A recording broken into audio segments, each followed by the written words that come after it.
see so many people here, particularly young people, ready to be engaged with this evening's lecture.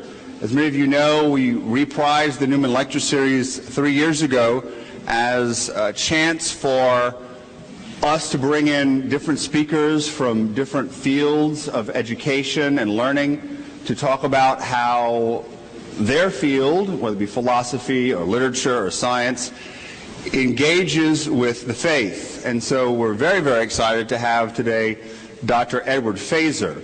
Now, I'll be very honest, I didn't really know who Dr. Feser was till about 2 years ago when a group of students kept harassing me to go read this philosopher's blog. And so I finally got around to it and I said, this is a great philosopher and Thomist here. Picked up a few of his books, particularly The Last Superstition, and was very excited. And I was in California last year, and he teaches at Pasadena City College. And so we were having a beer, sitting around visiting, and invited him to come, and he said he'd be happy to. So his first trip to southern Louisiana. Very happy to have him here. Dr. Feser has his doctorate in philosophy from UC Santa Barbara and currently teaches philosophy at Pasadena City College. Is known for his blog, which has 4,000 hits a day, more or less, something like that, and a number of books, probably most famously for his Beginner's Guide to St. Thomas Aquinas and to The Last Superstition, which is the only philosophy book I've ever read that I repeatedly laughed out loud at. But it's profound and really refutes contemporary atheism. So we're so glad so many of you came. Dr. Feser is going to give his lecture and then afterwards entertain a few questions, and I know some of you may have brought your copies of his books. I'm sure he'd be happy to go ahead and sign them. So thanks so much for coming, and let's welcome Dr. Edward Feser.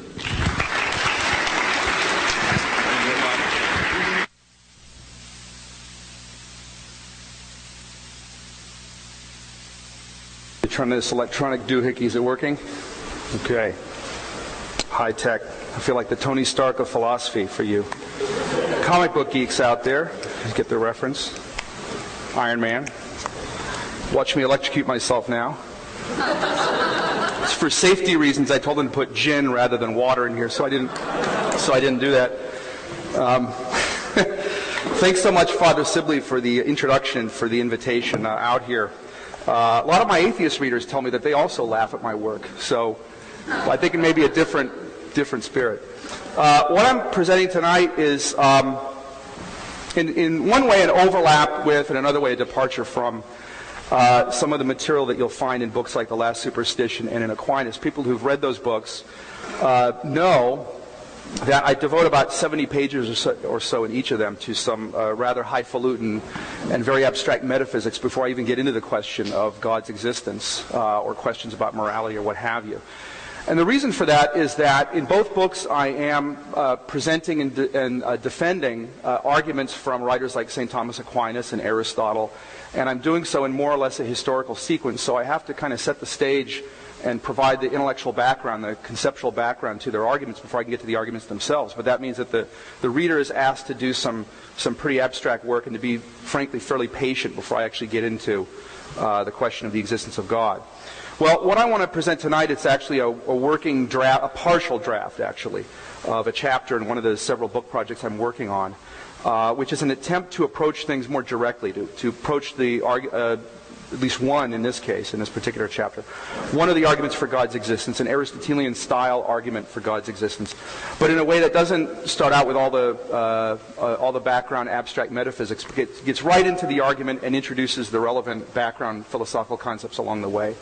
So hopefully that will make it a little more intelligible. Probably not more interesting, but I'll do what I can. I'll try to make it a dramatic reading or something, but that's the background to the material I'm going to be presenting tonight. So I asked Father to hand out some handouts here I use in different contexts, for example, in classes I teach. And you'll see on the first page there's a little summary of Aquinas' first way, which is a version of it's called the argument from motion for an unmoved mover. It goes back to Plato and Aristotle. And then at the bottom of that front page, there's a reconstruction of that argument that I presented in a recent philosophical article that matches up a little more closely to the version of the argument I'm presenting in the paper tonight. I'm going to try to present it in a less abstract way than you see there on the handout. And then on the rest of the pages of the handout, there's some other concepts and arguments that I'm going to make reference to as we go along. So I'll be referring to that at least in a very general way as we go along. And I want to try to do three things in the course of the argument. First, I want to sketch out the general argument for the existence of God, proceeding in the way that you find Aristotle and Aquinas did, though I'm not stating the argument exactly the way they did. I'm rather going to try to state it in a way that that cuts through a lot of the interpretive issues that often arise when one discusses Aristotle and Aquinas. Try to present the argument in a way that makes it clear that it has nothing essentially to do with outdated Aristotelian physics or the like. That's what I want to do in the first part of the talk tonight. Second part, I want to show how the cause of the world, or the unmoved mover of the world, or however you want to describe it, that you arrive at the end of this argument for God's existence, does indeed have all the key divine attributes, is indeed a cause of the world that we can characterize as all-powerful, all-knowing, all-good, immaterial, and so on and so forth. And then the third part of the talk, I want to address some of the standard objections that are made to arguments to God's existence, for God's existence in general, and arguments of the sort I'll be presenting tonight in particular. All right, let me start then with what I'll call stage one of the argument for the existence of an unmoved mover of the world, or an uncaused cause of the world. It's one that begins from premises that everyone knows from ordinary everyday life. So to get right into it, change occurs. Examples are all around us. The coffee in your cup grows cooler. A leaf on the tree outside your window falls to the ground. A puddle grows larger as the rain continues. You swat a fly and it dies. These examples illustrate four kinds of change. Qualitative change, in this case the coffee cools down. Change with respect to location, the leaf falls from the tree. Quantitative change, the puddle increases in size. And substantial change, a living thing gives way to dead matter when you swat the fly. That changes of these sorts occur is evident from our sensory experience of the world outside our minds. Now, suppose our senses are deceiving us. Suppose your entire life has been one long dream or hallucination of the sort that Descartes describes in his book, The Meditations on First Philosophy, and which has been dramatized in science fiction films like The Matrix. Still, even in that case, there would be no doubt, even in this far-fetched scenario, that change occurs. You have one experience, then another. You consider whether you're dreaming or hallucinating, then you dismiss the idea as too silly to bother with. Then you find that you're still troubled by the arguments that you read in Descartes, and wonder whether there might be something to them after all. But that too is a kind of change with respect to your thoughts and experiences. Now, might even those changes be a kind of illusion? After all, the Greek philosopher Parmenides notoriously argued that when we carefully analyze what change of any sort would have to involve, we'll see that it is impossible. Consider once again your coffee, which starts out hot, and after sitting on the desk for a while, it grows cold. You might say that the coldness of the coffee, which does not exist while the coffee is hot, comes into existence. But now we have a problem, says Parmenides. For if the coldness of the coffee was initially non-existent, then at that point it was nothing. And when it later comes into existence, it is then something. But something can't come from nothing. So, the coldness of the coffee cannot come into existence, and thus the coffee cannot grow cold. Something similar could be said for any purported case of change. All of them would have to involve something coming from nothing, which is impossible. And hence, concludes Parmenides anyway, change cannot ever really occur. Now, perhaps you suspect there's something fishy about this argument, and if so, you'd be right. One problem is that no one could possibly coherently accept it. Suppose you try to convince someone, even if only yourself, that change is an illusion, whether via Parmenides' argument or some other argument. You work your way through each step until you or your listener is convinced. Yet that your mind entertains one premise after the other and finally reaches the conclusion is itself an instance of the change that the argument denies. The very act of casting doubt on whether change occurs thus presupposes that it occurs. Now, there's another problem with Parmenides' argument. As the later Greek philosopher Aristotle pointed out, it's a mistake to think that change would have to involve something coming from nothing. Go back to the coffee. It's true that while the coffee is hot, the coldness is not actually present. Still, it is there potentially in a way other qualities are not. The coffee does not, after all, have the potential to fuel a gasoline engine, or to turn itself into chicken soup, or for that matter, to morph into a live chicken and begin squawking. But it does have the potential to grow cold, and it has various other potentials too, to make you more alert if you drink it, to stain the floor if you spill it, and so forth. That it has the potential to become cold while lacking certain other potentials shows that the coldness is not exactly nothing, even if it is not actual either. What change involves then is, for Aristotle, the actualization of a potential. The coffee has the potential to become cold, and after sitting out for a while, that potential is made actual. This is not a case of something coming from nothing, which Aristotle agrees is impossible, because again, a potential is not nothing. So, again, change occurs. Everyday experience shows that it does, and a little philosophical reflection not only reinforces this judgment, but explains what change involves. But how does change occur? It's our next question. Now that depends on the change, of course. The coffee's getting cold is not the same kind of process as the falling of the leaf, or the puddles growing larger, or the flies being swatted. Still, whatever sort of change is in question, there will be something or other that brings it about. In short, change requires a changer. We find examples all around us in everyday experience. The cool air in the room brings the temperature of the coffee down. A flick of your wrist brings the fly swatter down on the fly. But the thesis that change requires a changer is not merely a generalization from instances like these. It follows from what change is, namely the actualization of a potential. We saw that while the coffee is still hot, the coldness of the coffee is not exactly nothing, since it is there potentially in the coffee in a way other qualities are not. But it is still there merely potentially and not actually, otherwise the coffee would be cold already, even while it is hot, which of course it is not. Now, potential coldness can hardly do anything precisely because it is merely potential. Only what is actual can do anything. In particular, the potential coldness of the coffee cannot make itself actual. Only something already actual can do that. The coolness in the surrounding air, or perhaps some ice cubes you might drop into the coffee. In general, any mere potential can only be actualized by something that's already actual. In that sense, any change requires a changer of some sort or other. So, change occurs and any change requires a cause. Or to put it less colloquially but more precisely, some potentials are actualized, and when they are, there must be something already actual which actualizes them. Now, notice that often what is true of the thing being changed is also true of the thing changing it. The coolness of the air in the room makes the coffee cold, but the coolness of the air was itself merely potential until the air conditioner actualized it. The flick of your wrist causes the fly swatter to come down hard, and its impact in turn kills the fly. But the flick of your wrist was itself merely potential until the firing of certain motor neurons actualized it. So when something causes a change, that is sometimes because it is undergoing a change itself. And when that is the case, that change too requires a changer. Or once again, to put things less colloquially but more precisely, sometimes when a potential is being actualized, what actualizes it is itself something which has gone from potential to actual. And when that is the case, there must have been some further thing which made that happen. Now, notice that I did not say that everything which causes a change must be undergoing change itself. That doesn't follow from anything said so far, and as we'll see, it's not true. The point is rather that if something which causes a change is undergoing change itself, then that change requires a changer of its own. So, we sometimes have a series of changers and things changed. The coldness of the coffee was caused by the coldness in the surrounding air, which was caused by the air conditioner, which was caused by to switch on when you press the appropriate button.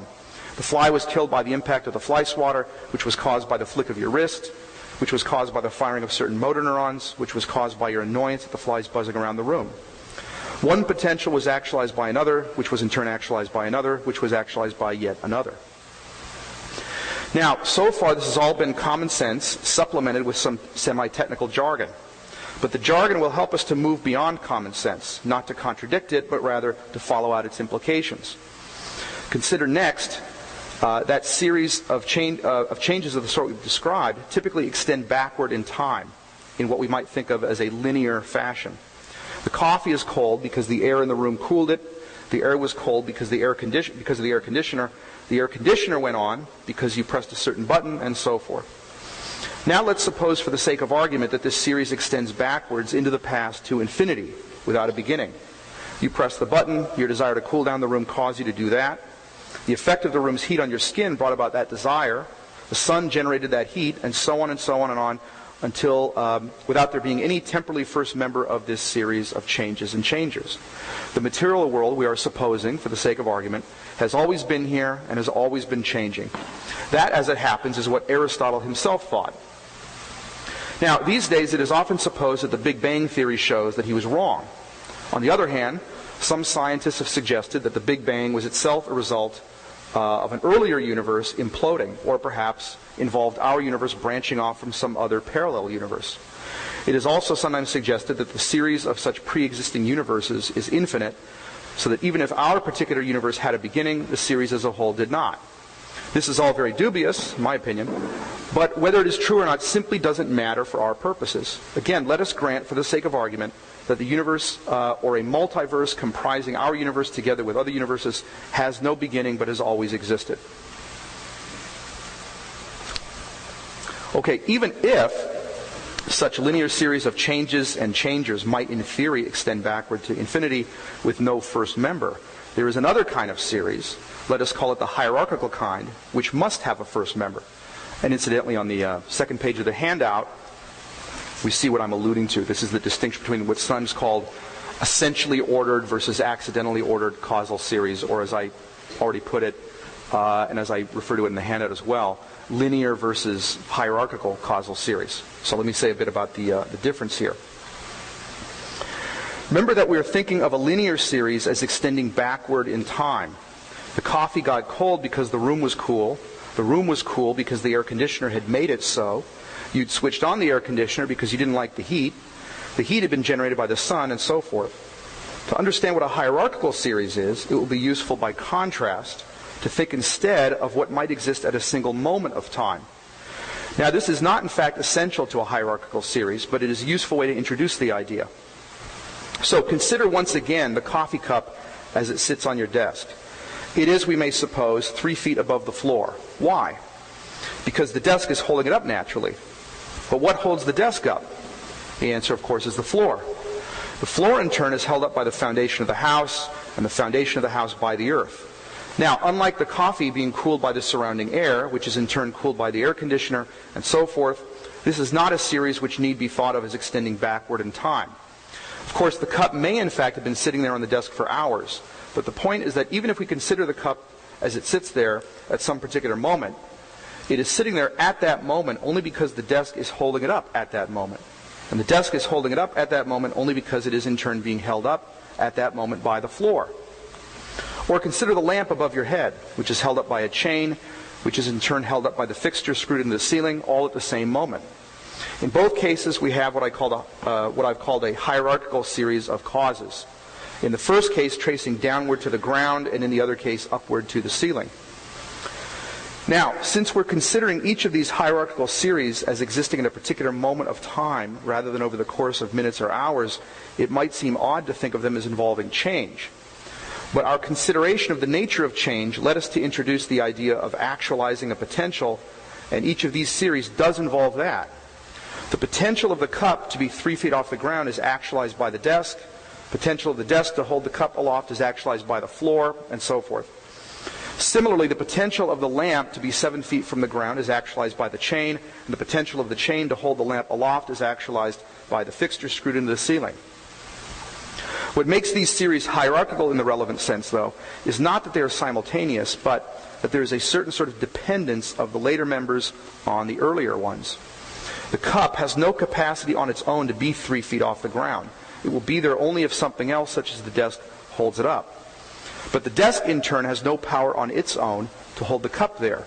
The desk, too, would fall to the earth unless the floor held it aloft, and the floor, for that matter, can hold up the desk only because it is itself being held up by the house's foundation, and the foundation, in turn, by the earth. Similarly, the lamp can hang there at 7 feet off the ground only because the chain is holding it there, while the chain can hold it there only because it is, in turn, being held up by the fixture, and the fixture by the ceiling. The ceiling, however, can hold up the fixture only because it is being held up by the walls, which are also held up by the foundation, which is held up by the earth. So you might say that it is really the earth that is holding up both the cup and the lamp, and that it is doing it through these intermediaries. The desk, chain, walls, and floor have no power to hold anything up except insofar as they derive that power from the earth. They are in that sense like instruments just as it's not a brush which paints a picture, but rather the painter who uses the brush as an instrument who paints it. So too, it is the earth which holds up the cup and the lamp, with the floor, walls, desk, chain, and so forth serving, as it were, as its instruments. What makes a hierarchical series of causes hierarchical, then, is this instrumental or derivative character of the later members of the series. The desk will hold the cup aloft only so long as it is itself being held up by the floor. If the floor collapses, the desk will go with it, and the cup will fall as a result. The members of a linear series, sort we've been describing as extending backward in time, are not like that. The air conditioner is on because you turned it on. Still, once you've done so, the air conditioner will keep cooling the room even if you left the house or dropped dead. Now, it's because of this difference that a hierarchical series of causes has to have a first member, while a linear series does not. We're working our way here to God, to the unmoved mover. But it's crucial to understand what first means in this context. As has already been indicated, the idea of a hierarchical series is best introduced by thinking in terms of a sequence whose members exist all together at a single moment of time, such as the cup, which is held up by the desk, which is held up by the floor. So when it's said that such a series must have a first member, the claim is not that the series has to be traced back to some beginning point in the past, that the Big Bang say. The idea is rather this. Since the desk, the floor, and the foundation have no power of their own to hold the cup aloft, the series could not exist in the first place unless there were something that did have the power to hold up these intermediaries and the cup through them without having to be held up itself. You might say that if the desk, floor, walls, and so forth are acting like instruments of a sort, then there must, as it were, be something whose instruments they are. Or to put the point another way, if they have only derivative power to hold things up, there must be something from which they derive it, something which does not have to derive it from anything else, but just has it built in.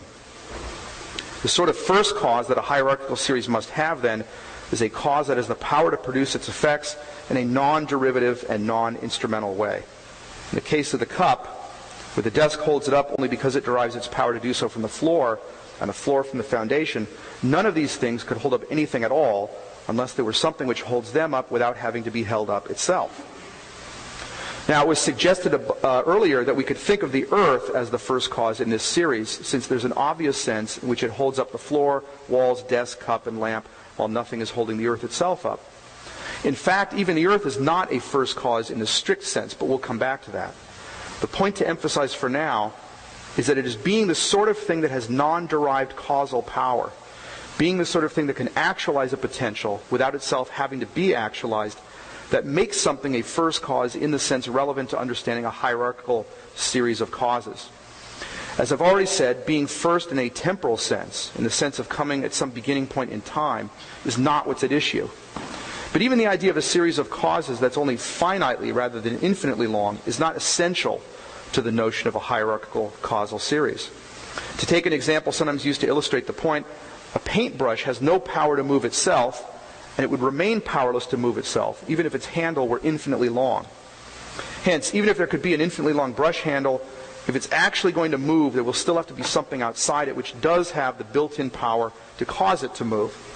Or to return to our own example, a desk has no power all on its own to hold up the cup, and thus an infinite series of desks, if there could be such a thing, would be as powerless to hold it up as a single desk would be. Hence, even if such a series existed, there would have to be something outside it which could impart to it the power to hold up the cup. When we say that a hierarchical series of causes has to have a first member, then, we don't mean first in the sense of being the one that comes before the second, third, fourth, fifth, and so on. Rather, we mean it's the first cause in the sense that it has an inherent or built-in causal power, while the others have only derivative causal power. It is their having only derivative causal power that makes the other members secondary rather than first or primary causes. Now, let's pause to take stock because things have gotten a bit abstract. We started out by noting that there could be no doubt that change occurs, and that change can occur only if things have potentials which can be actualized. We also saw that any change requires a changer in the sense that whenever a potential is actualized, there must be something already actual that actualizes it. Having introduced this distinction between what is potential and what is actual, we went on to make a further distinction between two kinds of series in which one potential is actualized by another, which is actualized by another. The first sort, which we called a linear series, is the sort we usually imagine when we think of change. It was illustrated by the coffee being cooled by the surrounding air in the room, which was itself cooled by the air conditioner, which was turned on as a result of your having pressed a certain button and so forth. In this sort of series, the members have their own causal power. After you've turned it on, the air conditioner can continue to cool the room even after you're no longer present. Even the air will remain cool for some time after the air conditioner is turned off and will therefore retain the power to cool down the coffee. What we call the hierarchical series, however, is very different. Here, every cause other than the first has its causal power only in a derivative way. Thus, the desk, floor, and foundation have no power to hold aloft the coffee cup except insofar as they derive it from the earth that this whole series rests on. This takes us beyond what we would ordinarily think of as change, because we would ordinarily think of the sequence of the cup, desk, floor, foundation, and earth as simultaneous. But what matters is that we do still have the actualization of potentials, the notion of which, the idea of which, was introduced as a way of making sense of change. The potential of the cup to be 3 feet off the ground is actualized by the desk. The desk potential to hold the cup aloft is actualized by the floor, and so forth. Now, it's this second hierarchical sort of series, now that we've introduced it, that ultimately concerns us here, for it is more fundamental to reality than the other linear sort of series is. The hierarchical sort is the more basic one, and that's the one that leads us ultimately to an uncaused cause of the world. To be sure, it is at first easier for us to recognize and understand the linear sort of series because the kinds of change that it involves are familiar to us from everyday experience. By contrast, introducing the notion of a hierarchical series required us first to abstract from this everyday experience the notion of actualizing a potential and then to apply that idea to a context to which the passage of time is not essential. But once we've done that, we can see that every series of the linear sort presupposes series of the hierarchical sort. We can see that to understand the changes that we observe all around us in everyday life, coffee getting cold, the fly being swatted, and so on, we need to understand how hierarchical series trace down to first causes, and indeed to a single first cause. How so? Wait for it. Boy, now it better be good, right? Okay. Go back to the coffee in the cup. To state the obvious, it can get cold or be held up by the desk only if it exists. Non-existent coffee cannot do either, or anything else for that matter. Now, what makes it the case that the coffee exists? Obviously, someone made it by pouring hot water through coffee grounds, but that's not what I'm talking about. I mean, what makes it true that the coffee exists here and now, and any particular moment that it exists? What keeps it in existence? For one thing, the coffee will exist only insofar as the water that makes up the bulk of it exists. So to simplify things somewhat, let's consider that. Let's consider the water. What keeps the water in existence at any particular moment? After all, given the chemistry of the water, the matter that makes it up also has the potential to exist instead as distinct quantities of oxygen and hydrogen. But that is not the potential that is being actualized right now. Instead, it is that matter's potential to exist as water that is being actualized right now. Why? It's no good to answer that such and such a process occurred at some time in the past so as to combine the hydrogen and oxygen in just the right way. That tells us how the water got here, but that's not what we're asking about. It is also no good to point out that nothing has yet come along to separate out the hydrogen and oxygen. That tells us how the water might someday go out of existence, but that isn't what we're asking about either. What we're asking about, again, is what keeps the water in existence at any instant at which it does in fact exist. You might say that it has to do with chemical bonding between atoms, but that merely rephrases rather than answers the problem. For the atoms have the potential to be bonded in other ways, and yet they are not so bonded.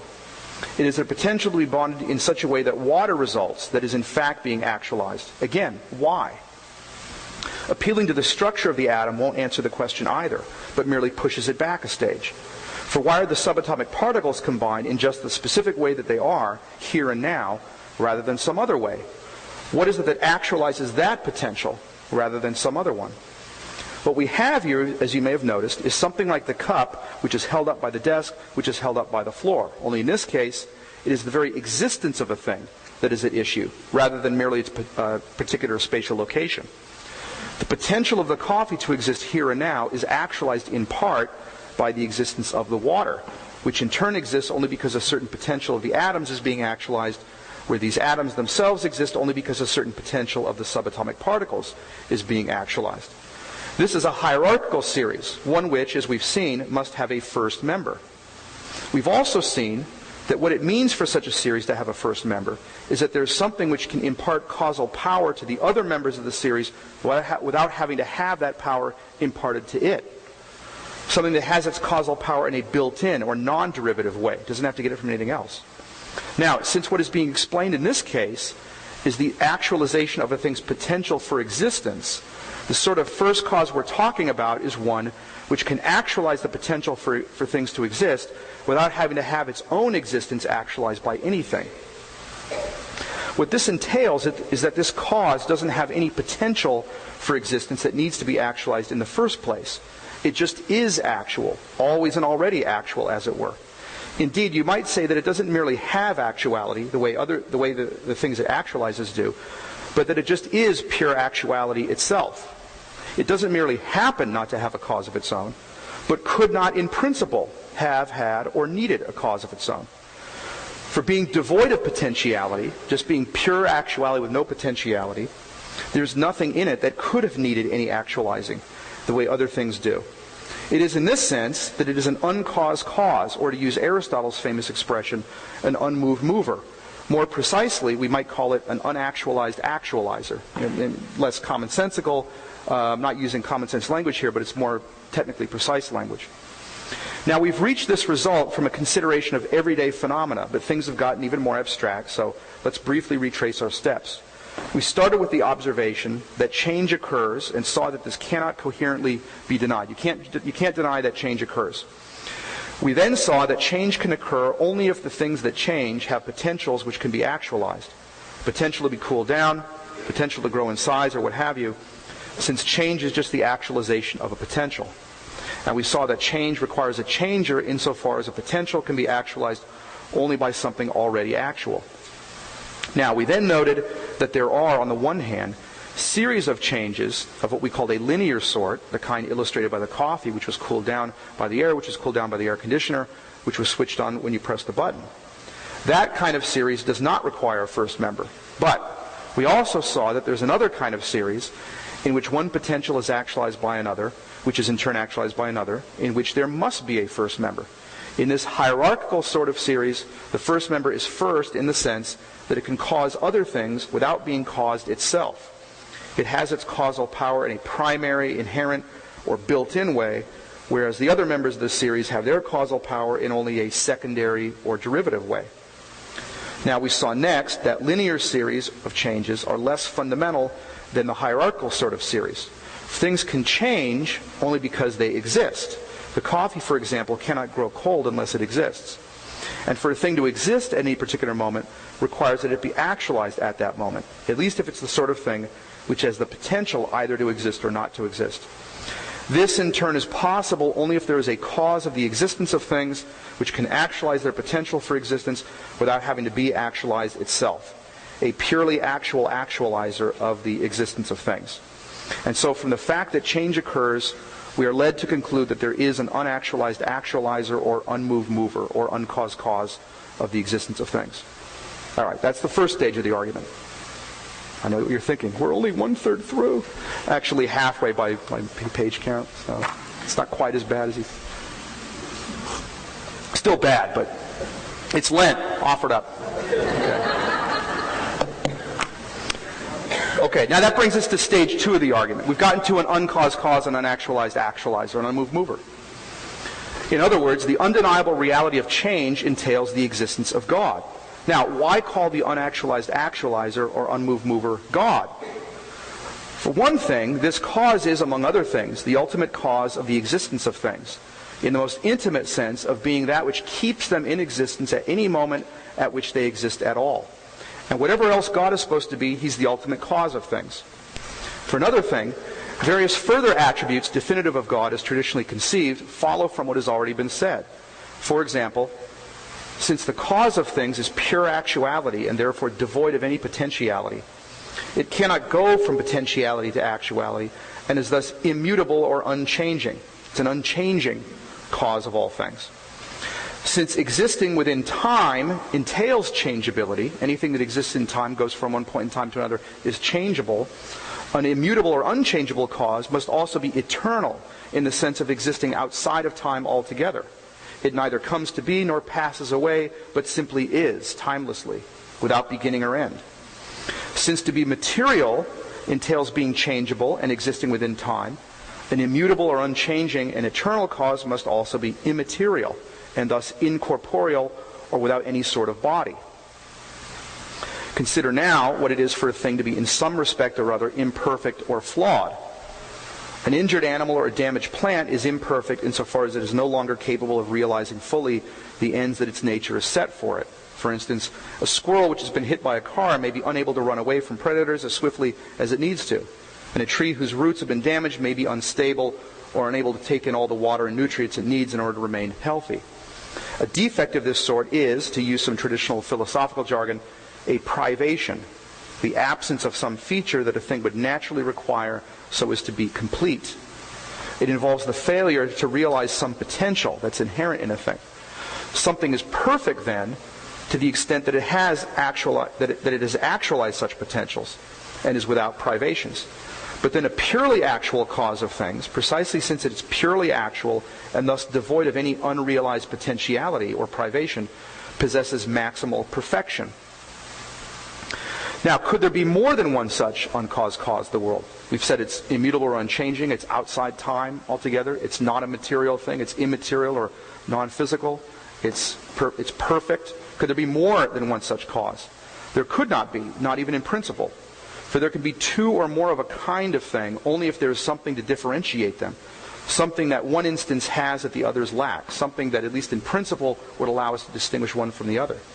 And there can be no such differentiating feature where something purely actual is concerned. Thus, we typically distinguish the things of our experience by their material or temporal features, by one thing being larger or smaller than another, say, or taller or shorter than another, or existing at a time before or after another. But since what is purely actual, the unactualized actualizer of all things, is immaterial and eternal, one purely actual thing could not be differentiated from another in terms of such features like location in space or existing before and after another in time. More generally, two or more things of a kind are to be differentiated from one another in terms of some perfection or privation that one has and the other one lacks. We might say, for instance, that this tree's roots are more sturdy than that one's, or that this squirrel is lacking its tail while the other has its tail, or that this speaker is interesting while this other one is boring. I don't like that. I'd scratch that out of this. But as we've seen, what is purely actual is completely devoid of any privation and is maximal in perfection. Hence, there can be no way in principle to differentiate one purely actual cause from another in terms of their respective perfections or privations. But then such a cause possesses the attribute of unity. That is to say, there cannot be, even in principle, more than one purely actual cause. Because in something that's purely actual, there's no way, even in theory, to distinguish one of them from another in terms of a feature one of them has and the other one doesn't have. So we've argued so far that the uncaused cause of the world has to be absolutely unique. There can only be one, even in theory. It's not a material thing. It's outside time and space. It's unchanging. It's perfect. Consider now the question of whether this cause of the world has power, is all-powerful, omnipotent. Well, to have power is just to be able to make something happen, to actualize some potential, in other words. I have the power to pick up this cup in the sense that I have the power to actualize its potential to be raised into the air. But then, since the cause of the existence of all things is pure actuality itself rather than merely one actual thing among others, that which is the source of all the actualizing power everything else has, it has all possible power. It is, in short, omnipotent. Consider further that a thing is good, in a general sense, to the extent that it realizes the potentials inherent in it as the kind of thing it is, and bad to the extent that it fails to realize them. A good painter, for example, is good to the extent that he's realized his potential for mastery of the various aspects of painting, craftsmanship, composition, and so forth, while a bad painter is bad to the extent that he has failed to acquire the relevant skills. But a purely actual cause of the world, devoid as it is of potentiality, cannot be said to be bad or deficient in any way, but on the contrary, as we've seen, to be perfect. In that sense, such a cause must be fully good. So far then, we've seen that the purely actual actualizer or unmoved mover or uncaused cause of the world must be one, absolutely unique. There can be, even in theory, no more than one. Immutable or unchangeable, eternal, immaterial, incorporeal, perfect, omnipotent, and fully good. And a cause of the existence of things, in the sense of being that which keeps all things in being from moment to moment. Can we attribute attributes of a more personal nature to this cause? For instance, can we attribute to it something like intelligence? We can. But to see how, we must first say something about the nature of intelligence and also something more about the nature of cause and effect. So, brief digression here. Now, intelligence as traditionally understood in scholastic writers like Thomas Aquinas and in writers going back to the ancient Greeks like Aristotle, intelligence as traditionally understood involves three basic capacities. First, there's the capacity to grasp abstract concepts, such as the concept man, which is what you have when you not only know this or that particular man or this or that particular subset of men, but when you know what it is to be a man in general. To have the concept man is to have a universal idea that applies to all possible men, not only those that do exist or have existed, but also, excuse me, all those that could exist. Second, there's the capacity to put these ideas together into complete thoughts. This is the second aspect of intelligence. As when you combine the concept man and the concept mortal in the thought that all men are mortal. And third, there's the capacity to infer one thought from others, as when you reason from the premises that all men are mortal and Socrates is a man, to the conclusion that Socrates is mortal. Obviously, the capacity to grasp abstract or universal concepts is the most fundamental of these three. You couldn't form complete thoughts or reason from one thought to another if you didn't have the concepts that are the constituents of the thoughts. Now, to have such a concept is to have a kind of form or pattern in the mind, and the same form or pattern that exists in the things that you think about. There's a form or pattern that all men have that makes them all the same thing, namely men. There's a form or pattern that all triangles have that makes them all the same thing, namely triangles, and so forth. Now, when these forms or patterns come to exist in material things, the results are the various individual objects, individual men, individual triangles, etc., that we find in the world around us.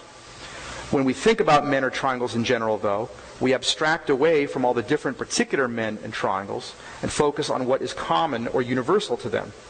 And that is really the essence of strictly intellectual activity, the capacity to have the universal or abstract form or pattern of a thing without being that kind of thing. A material object that has the form or pattern of a triangle just is a triangle.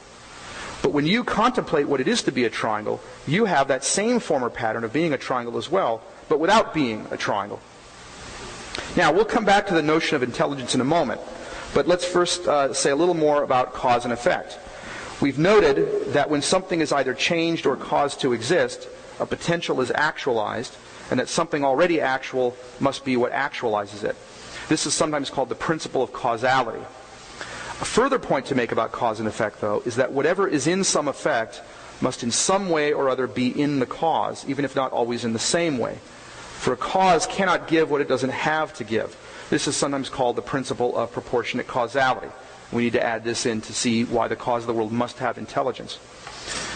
So, suppose, for example, that I give you $20. I lend you $20. The effect in this case is you're having the $20 and I'm the cause of this effect. But the only way I can cause that effect is if I have the $20 to give you in the first place. Now, there's several ways in which I might have it.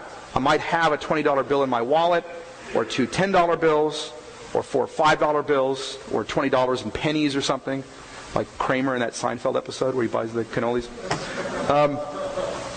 Or I may have no money in my wallet, but do have $20 in my bank account and write you a check. Or I may not have even that, but I'm able to borrow the $20 from someone else, or work for it so that I can give it to you. Or sell copies of The Last Superstition, which is available, by the way. Buy early and often. Did I mention I have 6 kids? A wife with expensive taste? Oh, this is being taped. Just kidding, honey. Or perhaps I have a friend who has the key to the U.S. Treasury printing press, and I get him to run off an official $20 bill for me to give to you. Or to take an even more far-fetched scenario, suppose that in order to guarantee that you get the $20, I somehow convince Congress to pass a law which permits me personally to manufacture my own $20 bills. These are all various ways in which I might, in theory, give you $20. But if none of these ways are available to me, then I can't do it. Again, these are different ways in which the cause may have what is in the effect. When I myself have a $20 bill ready to hand and I cause you to have it, what is in the effect was in the cause formally, to use some traditional jargon. That is to say, I myself was an instance of the form or pattern of having a $20 bill, and I caused you to become another instance of that form or pattern. When I don't have the $20 bill ready to hand, but I do have at least $20 credit in my bank account, you might say that what was in the effect was in that case in the cause virtually. For though I didn't actually have the $20 on hand, I did have the power to get hold of it. And when I get Congress to grant me the power to manufacture $20 bills, you might say, once again to use some traditional jargon, that I had the $20 imminently. Because in that case, I not only have the power to acquire existing $20 bills, but the more imminent or higher power of causing them to exist in the first place. When it is said then that what is in an effect must in some way be in the cause, what is meant is that it must be in the cause at least virtually or eminently, even if not formally, to use that jargon again. Now, consider once again the purely actual actualizer or uncaused cause of the existence of things. We've seen that the existence of anything that might exist is going to trace to this one cause. It's the cause of every possible thing that might exist. Now, to cause a thing to exist is precisely to cause something of a particular sort. A stone rather than a tree, say, or a tree rather than a cat. That is to say, to cause something to exist is just to cause something having a certain form or fitting a certain pattern. But as we've just said, the purely actual cause of things is the cause of every possible thing. Every possible cat, every possible tree, every possible stone. It is for that reason the cause of every possible form or pattern that a thing might have. We've also noted that whatever is in an effect must in some way or other be in its cause. Put these points together and what follows is that the forms or patterns of things must exist in the purely actual cause of things. And they must exist in it in a completely universal or abstract way, because this cause is the cause of every possible thing fitting a certain form or pattern. But to have forms or patterns in this universal or abstract way is just to have that capacity which is fundamental to intelligence. That's the core of intelligence. Having a form or pattern of a thing within you without being that kind of thing. Add to this consideration the fact that this cause of things is not just the cause of things themselves, but of their being related in any way that they might be related. That is to say, it's not only the cause of men, but of the fact that all men are mortal. It's not just the cause of this cat, but of this cat's being on this mat, and so forth. So, there must be some sense in which these effects, too, exist in their purely actual cause. And it must be in a way that has to do with the combination of the forms or patterns that exist in that cause. That is to say, the effects must exist in the cause in something like the way thoughts exist in us. We not only have individual concepts, but complete thoughts. And in the same way, the uncaused cause of things, the purely actual actualizer of everything that happens at every instant, is not only the cause of individual entities, but also their relations to one another. The fact that all men are mortal. The fact that that this particular cat's on this particular mat. So there must be something corresponding to those facts or states of affairs in the cause of the world, which means there must be something that is analogous to what we call a complete thought in us. So, what exists in the things that the purely actual cause is the cause of pre-exists in that cause in something like the way that the things we make pre-exist as ideas or plans in our minds before we make them. These things thereby exist in that purely actual cause eminently and virtually, even if not formally. For the cause of things is not itself a cat or a tree, and cannot be given that it is immaterial. But it can cause a cat or a tree, or anything else that might exist. But it's not merely intelligence that we can therefore attribute to the cause of things. Consider that as the intelligent cause of everything that exists or could exist, there is nothing that exists or could exist, even for an instant, that is not in the range of this cause's thoughts. In that sense, this cause is all-knowing or omniscient. Now, much more could be said. I know you want me to, but I'll resist. I always keep begging for less, as it turns out, but just a little more to go here. But this sketch should make it clear enough that we could say a great deal about the nature of the cause of things, and in particular a great deal to show that this cause really does fit the description of God as traditionally conceived. Now, let's briefly summarize. We've seen that it cannot coherently be denied that change occurs, and we've noted that change can occur only if things have potentials which are actualized by something already actual. Hence, the hot coffee has the potential to be cooled, and that potential is actualized by the coolness in the surrounding air. We've also argued that while a linear series of changes and changers might in principle extend backward in time without beginning, the members of these series must depend at any moment at which they exist on a hierarchical series of actualizers, and that such a series must terminate in a purely actual cause or actualizer of their existence. And it has now been argued that any such cause must be one, absolutely unique, immutable or unchanging, eternal, without beginning or end, immaterial, incorporeal or not a bodily entity, perfect, omnipotent or all-powerful, fully good, intelligent, and omniscient or all-knowing. That is to say, it must have the key divine attributes. In short, the things of our experience can exist at any moment only if sustained in existence by God. Naturally, all sorts of objections are bound to be raised against this argument. They too deserve a full treatment. You could give a whole talk just on those.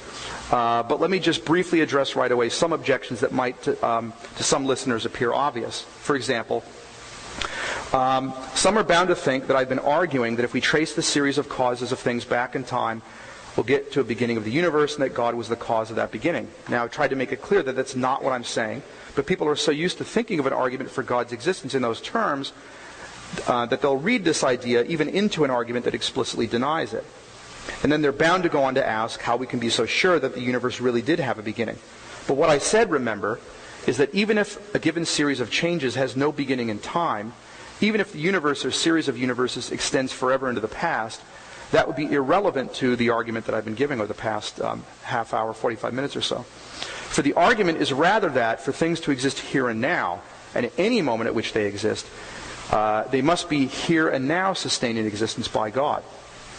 Similarly, some might suppose that the argument proceeds from the assumption that the entire universe has to have some cause. And then they'll go on to object that even if this or that part of the universe has a cause, it doesn't follow that the whole universe has one. But in fact, the claim that the universe as a whole has a cause is not a premise of the argument that I've been defending. What I argue was that for any particular thing to exist at any moment, God must be causing it to exist at that moment. To argue for the existence of God, you don't need to start from the claim that the universe had a beginning. And you don't need to start with any other claim about the universe as a whole either.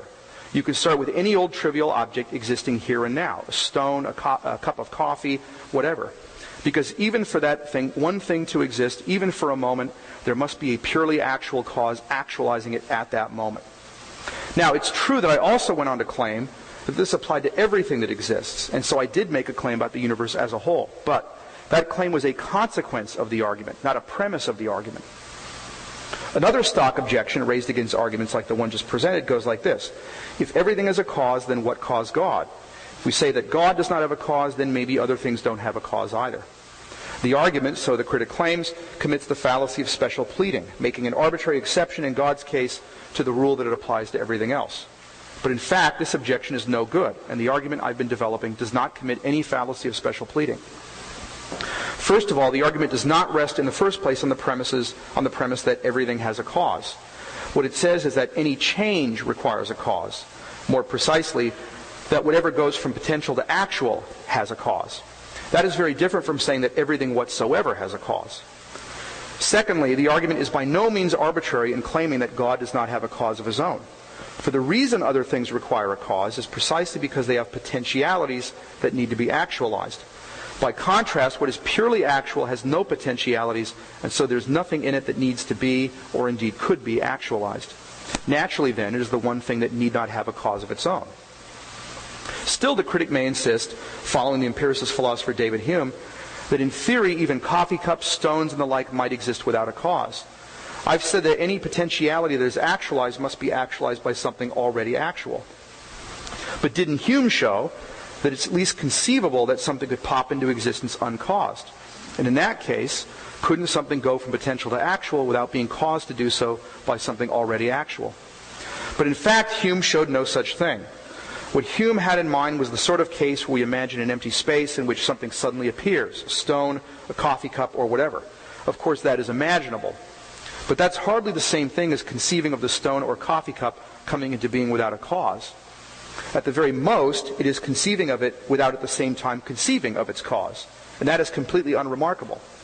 I can conceive of something being a trilateral, that is to say a closed plane figure with three straight sides, without at the same time thinking of it as a triangle. But it doesn't follow that any trilateral could ever exist in reality without being at the same time a triangle. To conceive of A without at the same time conceiving of B is not the same thing as conceiving of A existing without B. By the same token, if I can conceive of a stone or a coffee cup suddenly appearing without at the same time conceiving of its cause, it doesn't follow that I've conceived of it as having no cause. And it doesn't follow that it could exist in reality without a cause. It's just a non sequitur. For another thing, and as the philosopher Elizabeth Anscombe pointed out, for Hume to make his case, he has to tell us why a coffee cup suddenly appearing in a previously empty space counts as an instance of coming into existence in the first place, whether with a cause or otherwise. For why shouldn't we suppose instead that the cup has merely been transported from somewhere else? So, Hume would need to add something to his scenario in order to distinguish the cup's coming into existence from its merely being transported. But now Hume has a problem. For the only way to distinguish a cup's coming into existence from its being transported is by reference to the causes of these different sorts of event. A cup's coming into existence involves one sort of cause, molding a bit of porcelain or plastic, say, while a cup's being transported involves another sort of cause. Someone's picking it up and moving it, say. Hume's scenario was supposed to eliminate the notion of a cause, but to spell it out in the detail that he needs ends up bringing back in the notion of a cause.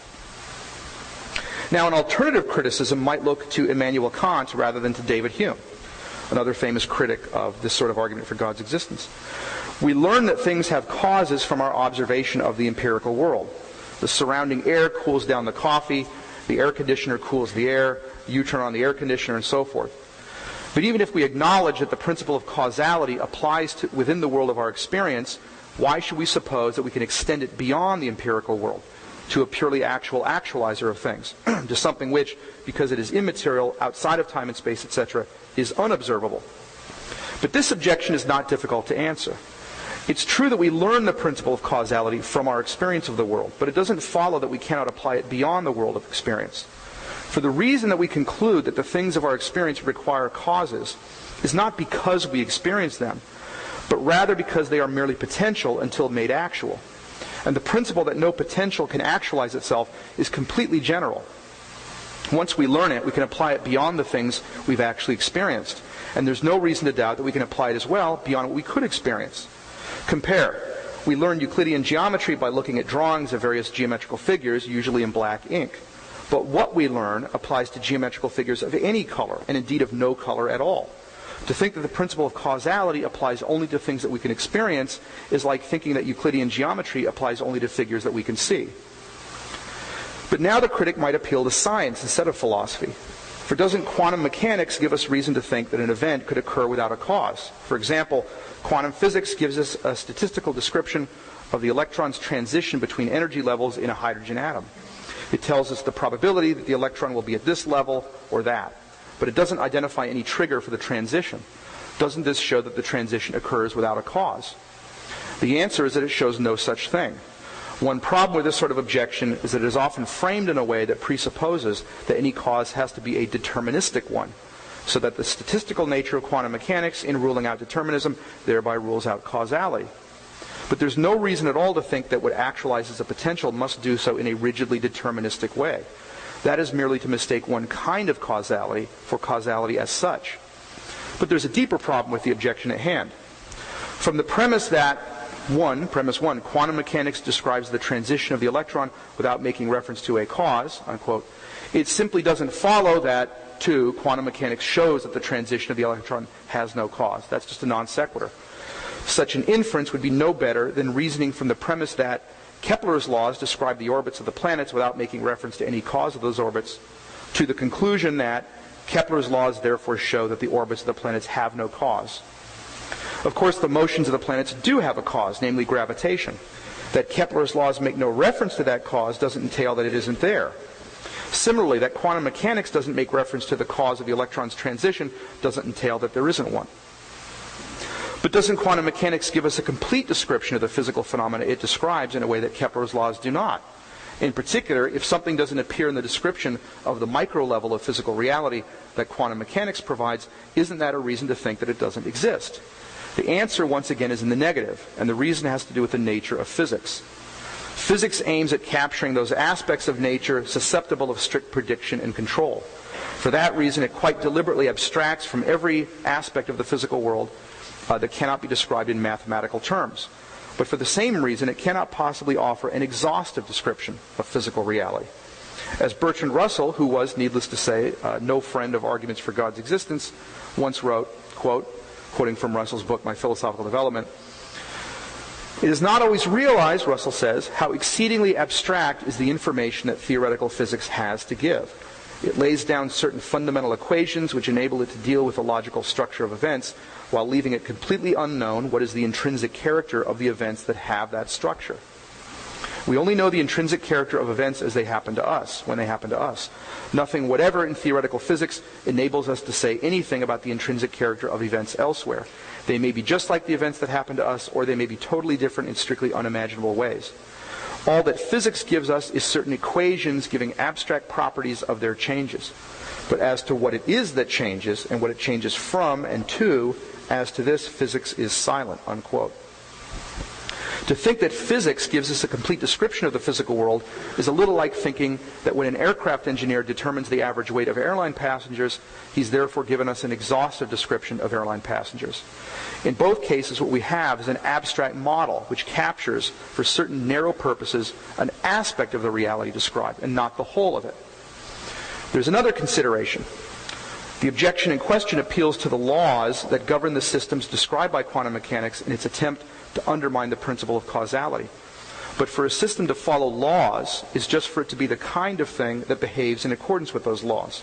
That is to say, talk of laws, laws of physics, laws of nature more generally, is really just a kind of shorthand for a description of the way a thing will tend to operate given its nature. That is to say, given the form or pattern that it possesses, which distinguishes it from other kinds of thing, to make use of some terminology that I introduced earlier.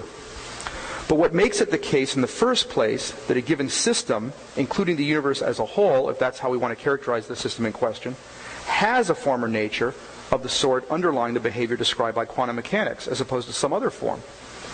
Why does a world governed by quantum mechanics specifically exist instead of some other world?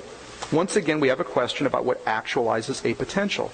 And notice that it would be no good to appeal to the laws of quantum mechanics in answering that question on pain of vicious circularity. It is no good to say that given the laws of quantum mechanics, something might happen without a cause, because what we are now asking about is what accounts for the operation of the laws in the first place. An explanation of the laws of quantum mechanics cannot coherently appeal to the laws of quantum mechanics. One last point before I close here. A similar problem afflicts another science-based objection to the sort of argument I've been defending. It is sometimes suggested that Newton's law of inertia, according to which a body in motion will remain in motion unless acted upon by outside forces, shows that change could occur without a cause. Now, there's a lot that could be said in response to this objection. I've said a lot about it elsewhere. But for present purposes, the following points will suffice. Excuse me. First of all, what Newton's law describes are events ordered in time. For example, the motion of molecules as coffee swirls around in a cup. But as I've emphasized, the argument for the existence of God that we've been examining is ultimately concerned with the question of what actualizes a thing's potential to exist at any particular moment of time. It is concerned, for example, with what makes it the case at any moment why the components of a water molecule actually constitute a water molecule specifically in the first place rather than some other kind of thing. Since Newton's law presupposes the existence of things like water molecules, it can hardly explain their existence. Furthermore, like the laws of quantum mechanics, Newton's law is simply a shorthand description for the way a thing will behave given the nature or form or pattern that it exhibits. But what makes it the case that there actually are things that have that sort of nature or form rather than another in the first place? What actualizes that potential? Newtonian mechanics can no more answer that sort of question than can quantum mechanics. It makes no sense to appeal to Newton's laws in order to explain why things that follow Newton's laws exist in the first place. All right. Lots of other objections that could be considered, but I'll end with that one. And maybe we can address some of the other ones in the Q&A session. But I thank you anyway for your attention.